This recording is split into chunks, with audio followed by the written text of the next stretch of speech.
Okay, dear children, this is the second part of the chapter Natural Vegetation and Wildlife, chapter number 5, class 9. And today I am going to teach you factors affecting the huge diversity of flora and fauna in India. So, as I had shared you earlier also, that the first broad feature is relief, under which come land and soil. So first I am going to explain you land and soil with it. See, land affects the natural vegetation directly or indirectly, means either the land where the plants are being grown, they will be affected by the land on which they are grown directly or indirectly. Okay, the nature of the land, it will always influence the vegetation. For example, you can see that we all live in Punjab, and Punjab has fertile land. We are part of northern plains. So here we grow crops, or you could say fertile land is fit for agriculture. But the land which is not plain, not even, which is undulating, so we call it as a undulating and rough topography. There mostly we have grasslands and the woodlands. Next, how does the soil affect the flora or fauna? Soils also, they vary over space and time. They vary over space, means in different areas we have different kinds of soil. For example, जो sandy soils हैं आपके, ठीक है, they in the deserts, they support cactus and thorny bushes. Whereas where we have marshy soils, there we have deltic, those are the deltic regions, and we have mangroves. Like you must have heard of the biggest Ganga Brahmaputra delta, and there we have the mangroves and we have the Sundari trees. Whereas the hill slopes, they mostly have the conical forests or the conical trees. Now the next broad feature is the climate. Under climate we have temperature, then we have sunlight and precipitation. Precipitation means the rainfall. So first of all, talking about temperature of a place along with humidity, air, precipitation and soil always affects the flora.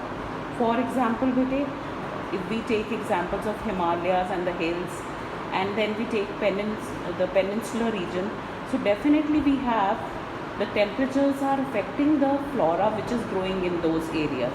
So you can see that is why we have tropical forests, followed as we move upwards, northwards, then we have subtropical forests, and where we have the higher latitudes and the temperatures are low, that gives way always to the alpine forests. Now is the sunlight. First is in sunlight we should know the duration of sunlight which a place gets. The duration of sunlight which a place receives. So it is always different according to the latitudes and the altitudes. A place which is on the lower latitudes, very near to the equator, it will have lot of sunlight, and the place which is on the higher latitudes, that is higher altitude, it will always have less sunlight. So wherever you have lot of sunlight and direct sunlight, there the trees will be growing faster. For example, we have equatorial forests on the equator, and there you have evergreen trees, which are always green in nature because of the amount of sunlight and rainfall those areas are receiving. Next is the next part of the broad feature, that is climate, is precipitation or the rainfall.